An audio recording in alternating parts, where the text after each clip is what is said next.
मारहाणी प्रकरणी 2 आरोपी अटकेत, माजी सरपंचावर हल्ला, 22,000ची रोकड लंपास।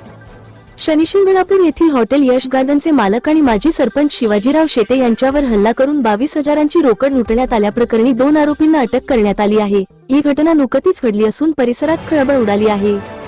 शेटे यांच्यावर झालेल्या हल्ल्याप्रकरणी पोलिसांनी तातडीने कारवाई करत यश उर्फ बिंगऱ्या जालिंदर बिंगार दिवे आणि सनी उर्फ मध्या किसन शिंदे, दोघे हिरा सोनई यांना अटक केली आहे।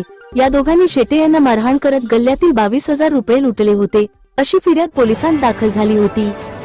गुन्हा घडल्यानंतर पोलीस निरीक्षक आशिष शेळके यांच्या मार्गदर्शनाखाली शनिशिंगणापूर पोलीस ठाण्याचे सहाय्यक फौजदार नितीन सप्तर्षी, ज्ञानेश्वर माळवे, रमेश लबडे आणि त्यांच्या पथकाने स्थानिक गुन्हे अन्वेषण पथकाच्या मदतीने केवळ 24 तासांत आरोपींना अटक केली।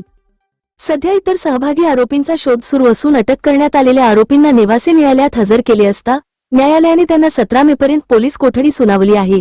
या घटनेने परिसरात एकच खळबळ उडाली असून व्यापाऱ्यांमध्येही भीतीचे वातावरण आहे। पोलीस पुढील तपास करीत आहेत। हवी असल्यास ही बातमी सोशल मीडियासाठी संक्षिप्त स्वरूपात सुद्धा देऊ शकतो।